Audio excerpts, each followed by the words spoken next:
Hello दोस्तों, स्वागत है एक बार फिर आपका अपने चैनल राजनीतिक चौपाल में। आज मैं पढ़ाने वाला नहीं हूँ। आज के वीडियो में मैं न कोई क्लास लूँगा, न कोई पढ़ाऊँगा, न विधायिका, न कार्यपालिका, न न्यायपालिका, न संविधान, न सिद्धांत, कुछ नहीं। आज मैं आपको एक कहानी सुनाऊँगा और उस कहानी के माध्यम से आज तक जो हमने पढ़ा है वो समझने का प्रयास करेंगे। आज की कहानी को सुनने के बाद आपको यह समझ में आ जाएगा कि हमने जिस तरह से संविधान में प्रवेश किया उसका कारण क्या था।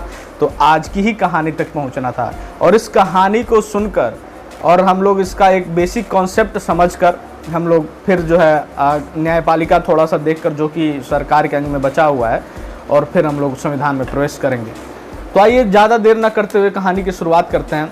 ये आप भारत का नक्शा देख रहे हैं। ये भारत का नक्शा काफ़ी पुराना है। पुराना इन द सेंस कि अखंड भारत का नक्शा है जिसमें चीन भी शामिल है। जब अपना ही नक्शा है, अपने हिसाब से बनाना है तो कुछ भी बना सकते हैं हम लोग। तो चीन को भी इसमें हमने शामिल किया हुआ है। पाकिस्तान, अफगानिस्तान शामिल है ही, म्यांमार सब शामिल है। इसमें कोई दिक्कत नहीं है। नीचे द्वीप वगैरह, श्रीलंका वगैरह सब देख रहे हैं। मान लीजिए एक राजा था, यहाँ उसकी राजधानी थी। ध्यान से समझते चलिएगा तो बहुत आसानी से आप समझ पाएंगे। एक राजा था जिसकी यहाँ पर अपनी एक राजधानी थी। उसने ये सारे जो बॉर्डर आप देख रहे हैं उसको उसने जीत लिया था। कभी यहाँ पर वो जाता कि यहाँ भैया महामारी फैल गई है, तो कभी यहाँ जाता सूखा पड़ गया, तब तक यहाँ पता लगता कि विद्रोह हो गया है, तब तक यहाँ पता लगता इधर से आक्रमण हो गया है। भाग दौड़ करते हुए उसकी ज़िंदगी बीत रही थी। उसको समझ में नहीं आ रहा था कि वो कैसे हैंडल करे। उसने क्या किया कि उसने एक आदमी को रखा अपने लिए राजा का नाम मान लेते हैं, गोपाल मान लेते हैं, ठीक ना। राजा का नाम गोपाल मान लेते हैं, जो कि मैं ही हूँ, ठीक है। तो इसने एक आदमी को अपने पास रखा, एक आदमी रखा और उसने कहा कि आज से तुम मेरे लिए मेरे दाहिने हाथ के रूप में काम करोगे। दायां हाथ इन द सेंस की राइट हैंड, अंग्रेजी में जिसे कहते हैं, है ना। मतलब ये है कि उसने कहा कि मैं अब कुछ नहीं करूँगा, मैं सिर्फ और सिर्फ आज से अंगूर खाऊंगा, सोमरस का पान करूँगा और मुजरा देखूंगा। तुमको मैंने पूरा का पूरा वो संभालने के लिए दे दिया है, तुम संभालो। हाँ, जहाँ ना समझ में मुझसे पूछना, मेरी मर्जी से ही सब काम करना। मेरी मर्जी के बगैर तुम करे तो तुम्हें गला काट देंगे, ठीक है। तो इसने कहा ठीक है साहब, क्या दिक्कत है। ये चला, इसने फिर अपना शुरू किया वही घूमना फिरना। इसने भी देखा कभी यहाँ जाता तब तक इधर परेशानी शुरू हो जाती, इधर जाता तब तक इधर परेशानी शुरू हो जाती। इसके जीवन में भी बड़ी परेशानियाँ थी। इसने कहा कि यार राजा जो है बहुत होशियार निकला, खुद तो बैठ के सोमरस का पान कर रहा है और हमको लगा दिया है काम पर, और खुद मुजरा देख रहा है और हमको भाग दौड़ करना है, कहाँ से करेंगे। एक दिन वो गया गोपाल के पास और कहा कि सर राजा जी, हमको कुछ लोग चाहिए। तो राजा जी ने कहा कि आपको कितने लोग चाहिए और क्यों। तो उसने कहा कि कम से कम हमको आप 15 लोग दीजिए। अब एक जो दायां हाथ था उसने कितने लोगों की मांग की, तो 15 लोगों की, ठीक है। कहा कि हमको 15 लोग दीजिए, हमसे अकेले नहीं संभाल पा रहे, जब आपसे न अकेले नहीं संभला तो हम कैसे संभाल लेंगे। तो गोपाल ने कहा कि राजा जी ने कहा कि ठीक है, क्या करना है, अगर आप तुमको 15 लोग चाहिए तो देख लो, जिस पे तुम विश्वास करते हो उसको रखना। ये ना हो कि मैं रख दूं और अपने हिसाब से यार तुम ही रख दो, बाद में कल को कोई दिक्कत हो जाए या कोई हमारे उसका अंग जो है वो दिक्कत करे, मतलब वहाँ पर विद्रोह वगैरह हो या सैन्य आक्रमण हो। इसने कहा नहीं, आप चिंता मत करिए, मुझे बस 15 लोग दीजिए। इसने कहा कि जाओ तुम लेकर आओ, जिस 15 लोगों को लेकर आओगे कहोगे, मैं उसको जो काम दोगे वो मैं अपने हिसाब से दे दूंगा ताकि वो मेरा आज्ञा माने। तो ये गया 15 लोग को लेकर आया, ठीक है। तो उसने 15 लोगों को, ये आदमी गया जो दायां हाथ था वो, और गया और 15 लोगों को लेकर आया। 15 लोगों को लेकर आ गया और कहा कि ये 1, ये 2, ये 3, ये 4, ये 5, ये इसमें नहीं है। मतलब इसने कहा कि अब इसको जो है एक को आप दे दीजिए कि पूरे देश में जो है ये बीमारी वगैरह देखेगा, बीमारी वगैरह देख लेगा, ठीक है। क्या कहा कि आप इनको जो एक काम दीजिए। तो राजा जी ने कहा कि ठीक है भैया, 1 नंबर तुमको आज से बीमारी वगैरह देखना है। इसने कहा कि ठीक है, 2 नंबर को आप दे दीजिए कि जो विदेश से पत्र वगैरह आते हैं, पत्र भेजना होता है, पत्राचार दे दीजिए इनको। तो राजा जी ने कहा कि ठीक है भैया, 2 नंबर तुम पत्राचार ले लो, ठीक है। फिर तीसरे नंबर को कहा क्या नाम है कि इसको दे दीजिए आप, क्या नाम है कि हाथी घोड़े जो सैनिक वैनिक जो सैन्य वैना है वो उसका सब रख रखाव देखने रखने के लिए। तो राजा जी ने कहा कि ठीक है भैया, तुम हाथी घोड़े ले लो। चौथे आया, उसको इन्होंने कहा कि आप वो दे दो इनको, क्या नाम है, सूखा उखा पड़ रहा है कि नहीं पड़ रहा है, सूखा उखा दे दो। एक को कहा कि पैसे वैसे का सब संबंध दे दो कि ये सब वही पूरे देश का, ये पूरा जो हमने आपको अखंड भारत का जो नक्शा दिखाया उसमें क्लियर है। गोपाल जी ने, राजा जी ने कहा कि ठीक है भैया, आप इसको रखो, जिस तरह से तुमने कहा अपने दाएं हाथ को उस तरह से हमने दे दिया, बस गड़बड़ी नहीं होनी चाहिए, वरना हम पहले ही बता चुके हैं। इन्होंने कहा कि ठीक है, ये 15 लोग, ठीक है, प्लस एक आदमी और एक राजा जी। राजा जी तो भैया अब अपना आराम कर रहे हैं, दिन भर अंगूर खा रहे हैं, मुजरा देख रहे हैं, अंगूर खा रहे हैं और मुजरा देख रहे हैं, क्लियर है। और इनको कोई मतलब नहीं, तुम लोगों को जैसे मर्जी चलाओ, बस थोड़ी भी दिक्कत हुई तो काटेंगे, इन्होंने पहले ही कह रखा है, ठीक है। तो ये लोग सब लोग इनके हिसाब से काम कर रहे थे। बीच में जब इस दाएं हाथ को लगता कि भाई इसमें से कोई काम सही से नहीं कर रहा है, वो तुरंत राजा जी के पास जाता और उस आदमी को हटा के किसी और आदमी को बिठा देता था कि चलो तुम हटो, इसको ले आओ। तो राजा जी अपना आराम से जीवन जी रहे थे, ठीक है। फिर भी अगले पेज पे देखिए, फिर भी उनका वो सब अभी भी उतने अच्छे से चल नहीं पा रहा था। तो वो सभी लोग मिलकर, जो एक दाहिना हाथ था और बाकी लोग थे, वो लोग आपस में बैठकर इकट्ठा होकर बैठे और एक डिस्कशन किया और फिर निर्णय निकाले और राजा जी को बोले कि राजा जी हमसे भी इतना संभल नहीं रहा है, आप एक थोड़ा काम करिए। वो बोले बताओ। तो इनको जो है छोटे छोटे उसमें सूबे में बांट दीजिए, ये जो इतना बड़ा अखंड भारत है इसको छोटे छोटे सूबों में बांट दीजिए और वहाँ पर एक एक आदमी को भेज दीजिएगा। तो राजा जी ने कहा कि तुमको जैसे जो करना है वो करो, मैंने सब तुम पर सौंप रखा है, अगर बस दिक्कत हुई तो भैया हम पहले ही कह रखे हैं कि तुम्हारा गला नापेंगे। तो वो बोले ये है हमारी राजधानी, आपको बता दें। यहीं पर तो राजा जी बैठे थे, है ना, गोपाल जी बैठे यहीं पर। उसके बाद से वो मान गए कि ठीक है भैया क्या करना है, इसको सूबों में बांट दिया गया, क्लियर। और ये जो 15 लोग थे यहाँ पर, सॉरी जो एक आदमी था, इस एक आदमी दाएं हाथ ने इन बाकी लोगों से डिसाइड किया और आपस में बातचीत करके सब जगह, ये भी चूंकि ये भी द्वीप है तो ये द्वीप पर भी, इस द्वीप पर भी, ये अपना श्रीलंका भी है, ये भी अपना ही था तब। तो सब जगह राजा जी से कह कहकर क्या किया कि आदमी भेजना शुरू कर दिया।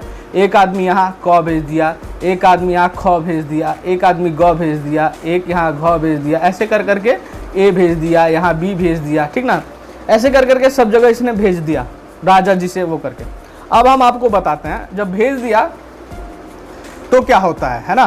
तो यहाँ पर वो आदमी गया और उसने देखा, अब मान लीजिए यही वाले ले लीजिए, इसका नाम रख लीजिए आप XY, ठीक है, क्लियर। XY नाम के आदमी ने इस वाले क्षेत्र में इसका काम दिया गया कि आपको ये पूरा क्षेत्र देखना है, ठीक है, आपको ये क्षेत्र संभालना है, क्लियर है।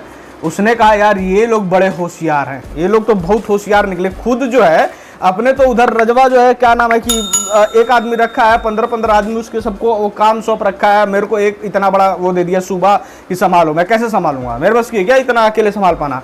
तो उसने क्या किया कि उसने फिर जो है पत्राचार के माध्यम से खुद जाके राजा जी से भी मिला और कहा कि साहब ऐसा है ना कि हमको भी एक आदमी रखने का वो दीजिए, कम से कम एक आदमी हम भी रखेंगे अपने लिए। तो राजा जी बोले कि ठीक है भैया तुम्हारी मर्जी है, तुम भी अपने लिए एक आदमी रख लो। इसने भी क्या किया, एक आदमी रख लिया, इसने भी अपना एक बायां हाथ रख लिया। उसने तो दायां हाथ रखा है, इसने बायां हाथ रखा, ठीक है। तो बाएं हाथ को कहा कि अब मैं भी राजा जी की तरह जो है सिर्फ सेब खाऊंगा, अंगूर खाऊंगा और सोमरस का पान करते मुजरा देखूंगा, ठीक है।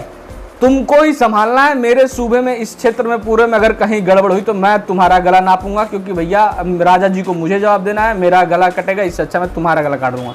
इसने कहा ठीक है। ये भी देखा यार कभी यहाँ, तो ये मैप में आप जो समझ रहे हैं इतना छोटा हिस्सा नहीं, बड़ा हिस्सा मान के चलिए, तभी आप समझ पाएंगे। तो देखा कि कभी जो यहाँ पर दिक्कत हो रही, कभी यहाँ पर दिक्कत हो रही, कभी यहाँ पर दिक्कत हो रही है, भाग दौड़ करता रहा, जो हो ही नहीं पा रहा।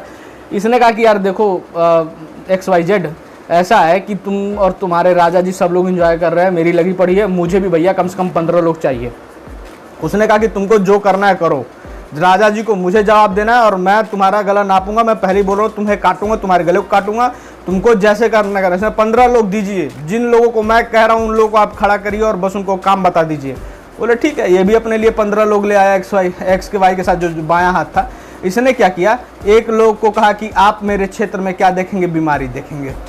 एक लोग को कह दिया कि आप मेरे क्षेत्र में जो है क्या नाम है कि ये देखेंगे कि यहाँ की सेना वेना घोड़ा वोड़ा क्या हिसाब किताब चल रहा है। एक लोग को दे दिया कि अगल बगल के जो ये सब क ख ग घ वहाँ है, वहाँ से कोई पत्राचार आ रहा है या नहीं आ रहा है, ये सब कर दिया। इसके बाद से शासन एकदम सुचारू रूप से चलने लगा। क्या हो गया, इसके बाद से जो शासन है एकदम सुचारू रूप से चलने लगा। समझ में आ रहा है आप लोगों को? अगर आप लोगों को समझ में आ रहा है तो अच्छी बात है, नहीं समझ में आ रहा तो अब और आगे समझ में आने वाला है। देखिए क्या होता है। अब यहाँ तक तो जो आपको मैं समझाया वो समझ में आ गया होगा आपको। अब इसको तुरंत जैसे जैसे मैं यहाँ पर बोलता जा रहा हूँ उसको दिमाग में सेट कर दीजिए। उस वक्त का जो राजा था, यानी उस वक्त का जो गोपाल था, वो आज का राष्ट्रपति है। एकदम वही पद है, आप समझ लीजिए। ये सैद्धांतिक मैं बता रहा हूँ, व्यवहारिक क्या है, चूंकि लोकतंत्र है तो अंतर होता है, मैं बताऊंगा अभी जस्ट, ठीक है। तो राजा आज का राष्ट्रपति है और राइट हैंड आज का प्रधानमंत्री है, ठीक है, क्लियर। और जो 15 लोग हैं वो 15 लोग कोई और नहीं, वो 15% मंत्रिपरिषद है, जिसमें खास तौर से सबको मंत्रालय, जो बड़े बड़े मंत्रालय दिया जाता है, मंत्री होते हैं जो लोग, वो हैं।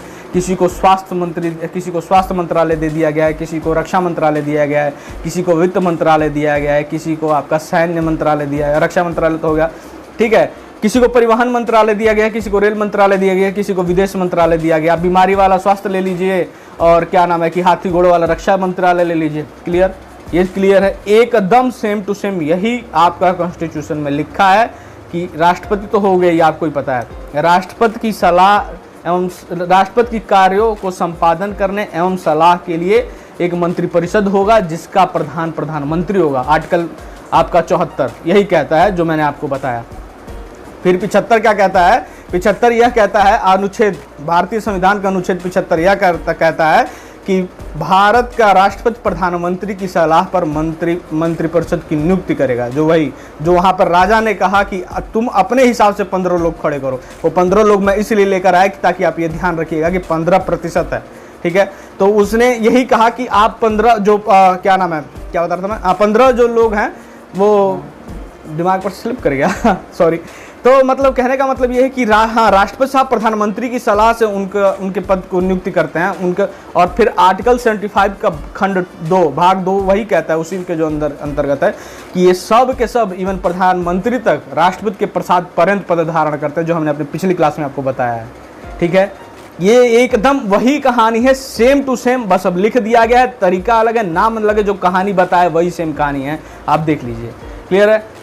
ये तक आगे चलिए। अब यहाँ तक तो ये सेंट्रल लेवल पे हो गया कि राजा जो आज का राष्ट्रपति है, उस वक्त का दाहिना हाथ जो उसने रखा वो प्रधानमंत्री है, यानी प्रधानमंत्री की नियुक्ति कौन करता है? राष्ट्रपति करता है, ठीक है। प्रधानमंत्री और मंत्रिपरिषद किसके प्रसाद पर्यंत पद धारण करते हैं? तो राष्ट्रपति के प्रसाद पर्यंत पद धारण करते हैं, पूछा जाता है, ठीक है। और क्या चीज़, और एक ये चीज़ की क्या नाम है कि ये किसकी सलाह पर करता है? तो प्रधानमंत्री की सलाह। राष्ट्रपति के पास कोई काम भी नहीं है, यानी सारे वो उसको, लेकिन उसको उसी के सारे आदेश से सब होगा। तो देश के सारे विधायी कार्य, ठीक है, वो राष्ट्रपति के आदेश से ही होते हैं। सारे कार्यपालिका के कार्य सेंट्रल लेवल के सारे उसी के आधार पर, उसी के आदेश पे होते हैं, उसी के हस्ताक्षर पर होते हैं। अब आइए यहाँ पर, ये जो हमने यहाँ लिखा सूबा, आप देख रहे होंगे सूबा कुछ और नहीं, आज का राज्य है। वैसे राजनीति विज्ञान पॉलिटिकल साइंस के स्टूडेंट होने के नाते अगर राज्य की बात करें आप, तो राज्य हम लोग स्टेट जिसे इंडिया कहते हैं, वही 4 अंग मैंने जो बताया था उसमें संप्रभुता, तो ये सब राज्य नहीं है, सूबा ही है वास्तविकता में, लेकिन हम लोग आम बोलचाल की भाषा में इनको राज्य कहते हैं, लेकिन राज्य नहीं। लेकिन अभी फिलहाल समझिए कि राज्य, ठीक है। तो जो राज्य में बांट रखा गया है, और राजा का जो आदमी जो भेजा था, वहाँ मैंने क्या कहा कि वो 15 लोग, वो दाहिना हाथ और बाकी लोग मिलकर एक एक आदमी हर एक सूबे में भेजे। यानी कि आज भी प्रधानमंत्री और मंत्रिमंडल, ठीक है, वही डिसाइड करके भेजते हैं कि राज्यपाल, और उस वक्त राजा का आदमी आज का राज्यपाल है, यानी राज्यपाल। तो और ये कौन करता, कौन इनकी नियुक्ति? राष्ट्रपति करेंगे। वो लोग तो डिसाइड करके भैया इनको भेजो, राष्ट्रपति ने आदेश जारी किया, तुरंत जाओ तुम वहाँ पे, यहाँ पर XYZ पर तुम कॉ पे, तुमको हम राज्यपाल बना रहे हैं, हमारा आदमी बनकर काम करो। क्लियर है? एकदम फंडा क्लियर होना चाहिए आपको, एकदम बेसिक चीज़ें हैं, ठीक है। जब वो आदमी यहाँ पर आया, हमने आपको बताया था, वो आदमी यहाँ पर आता है और देखता है कि यार मेरे बस की नहीं इतना संभालना, राजा अकेले सोमरस का पान कर रहे हैं और मदिरा वो मुजरा देख रहे हैं, तो हम भी वही करेंगे। उसने अपने लिए एक आदमी रखा था, बायां हाथ, जिसका हमने नाम दिया था। वो बायां हाथ कोई और नहीं, आज का मुख्यमंत्री है, हर राज्यों का मुख्यमंत्री।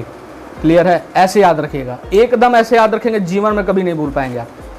वो कोई और नहीं, मुख्यमंत्री है। और मुख्यमंत्री ने जिन अपने लिए 15 लोगों की मांग की थी कि हमारे लिए भी 15 लोगों को दीजिए, वहाँ पर तो वो लोग 15 लोग लेकर बैठे हैं। वो कोई और नहीं, राज्य के मंत्रिमंडल, मंत्रिपरिषद है, ठीक है। 15% से ज़्यादा नहीं होना चाहिए, जो हमने अपने आपको पिछली क्लास में बताया था, ठीक है, राज्य मंत्रिपरिषद, ठीक है ना। तो अब जो यहाँ पर क्या समझने वाला है, यहाँ पे जो एकदम बेसिक क्वेश्चन बनता है और आप लोग नहीं कर पाते हैं, वो ये कि राज्यपाल की नियुक्ति कौन करता है? तो राज्यपाल की नियुक्ति आपके राष्ट्रपति साहब करते हैं, ये ध्यान रखिएगा। किसकी सलाह से? प्रधानमंत्री और कैबिनेट मंत्रिमंडल की सलाह से। दूसरी चीज, मुख्यमंत्री की नियुक्ति कौन करता है? राज्यपाल करते हैं, ठीक है। और फिर राज्य के मंत्रियों की नियुक्ति कौन करता है? तो राज्यपाल ही करते हैं, लेकिन मुख्यमंत्री की सलाह से। और ये सब भी किसके प्रसाद पर्यंत पद धारण करेंगे? तो राज्यपाल के, क्योंकि भैया गला कटेगा किसका? गला नापूंगा, उसने बोला था, गोपाल ने कहा था कि भैया मैं तो तुमसे हिसाब लूंगा, बस सीधी बात है। तो राज्यपाल का मतलब उस वक्त के राजा के आदमी का, उसने कह दिया भैया तुमको कि बाएं हाथ को तुम ही संभालो, जैसे मर्जी वैसे संभालो, हमको जवाब देना है। यही सिद्धांत है, यही संविधान की भाषा में उसको मतलब एलाइट ग्रुप के लैंग्वेज में लिखा गया है, जो मैंने आज आपको आसान से भाषा में समझा दिया। और इससे क्वेश्चन आता है, लोग दांत चियार के चले आते हैं, जिसका कोई मतलब नहीं है। ठीक है, तो आप, हमको उम्मीद है समझ रहे होंगे, इसलिए मैंने कहा आज कुछ नहीं पढ़ाऊंगा, कुछ नहीं। ये अगर कहानी समझ गए तो अब तक जो आपने पीछे देखा, जो भी क्लास पढ़ी होगी, वो सब क्लियर होगा कि क्यों राज्यपाल राज्य की विधायिका के विधेयकों को रोक सकता है। यही कारण है कि अगर उसे लगेगा कि ये कुछ ऐसा कर रहे हैं जहां मेरा गला नपने वाला है, वो तुरंत राष्ट्रपति को कहेगा भैया ये देख लो, ये मेरे राज्य में ऐसा कुछ काम होने वाला है, ये लो विधेयक, तुम देखो, तुम समझो, तो वो वहाँ डिसाइड करेगा क्या करना है। समझ में आ रहा है? और इसीलिए हमारे देश का प्रथम नागरिक कौन है? तो राष्ट्रपति है। देश की कार्यपालिका का प्रमुख कौन है? तो राष्ट्रपति है। ठीक है, सर्वोच्च पद कौन सा है? तो राष्ट्रपति का है। ठीक है, हर चीज आप देख लीजिए। अब तक जो आपने विधायिका और कार्यपालिका में पढ़ा, इस कहानी के बाद आपको एकदम क्लियर हो जाएगा। और अगर आप पहले ये वीडियो देख रहे हैं तो अब उसके बाद अगर वो वीडियो देखेंगे तो आपके और बल्ले बल्ले हैं, लेकिन पहले उसको देख के इसको देख रहे हैं तो द बेस्ट है, कोई दिक्कत नहीं है। अब इस वीडियो को यही समाप्त करते हैं, क्योंकि कहानी तो खत्म हो गई। और अगर कुछ इसमें लगेगा मुझे बताने लायक तो जरूर बताऊंगा। अगली वीडियो में हम लोग न्यायपालिका को तीनों स्तरों को एक साथ देखेंगे, एक ही क्लास में, क्योंकि फिर हम लोग संविधान की तरफ बढ़ेंगे और फिर हम लोग शुरुआत से लेकर चलेंगे। ये बेसिक फंडा है। उस वक्त मैं ये नहीं चाहता कि आप लोगों के मन में आए कि यार सेंट्रल पे क्या है और केंद्र पर क्या है, क्यों राष्ट्रपति उसको भेजा रहा है, क्या जवाब। ये कहानी में आपको सब क्लियर हो गया। एक चीज़ और बता दूं कि हम लोग, ये राजतंत्र की कहानी थी, ये जो है हमारा इस वक्त लोकतंत्र चल रहा है, तो लोकतंत्र के हिसाब से हमने इसमें कुछ बदलाव कर रखा है, जो कि व्यवहारिक है। क्या है? व्यवहारिक है। व्यवहारिक जो बदलाव है, जो वास्तविकता में धरातल पर है, उसको व्यवहार में कहा जाता है, बिहेवियर में है। लेकिन जो मैंने बताया वो सिद्धांत में, वो कॉन्स्टिट्यूशन में, उसको कोई काट नहीं सकता है। उसी हिसाब से वो अभी भी, जब पूछा जाएगा तो ये नहीं पूछा जाता है कि क्या नाम है कि हमारे बीच से प्रधानमंत्री को वो किया जाता है, वो राष्ट्रपति नियुक्त करता है, इसमें कोई दो राय नहीं है। फिर लोग, मैंने बताया, दांत चियार के आते हैं, इसलिए इस कहानी को पहले ध्यान रखिएगा। अब हम लोग संविधान को जब लेके चलेंगे तो व्यवहार में क्या है और कैसे क्या है वो समझेंगे। मिलते हैं अपने नेक्स्ट वीडियो में। तब तक अगर आप चैनल पर नए हैं तो चैनल को सब्सक्राइब करिए, वीडियो को लाइक करिए, अपने दोस्तों को जरूर शेयर करिए, जिनको ये बेसिक कॉन्सेप्ट नहीं पता है। अपने उन साथियों को भी शेयर करिए जिन सब इनको आसान भाषा से समझना चाहते हैं। ठीक है, तब तक मिलते हैं अपने नेक्स्ट वीडियो में। जय हिंद, जय भारत।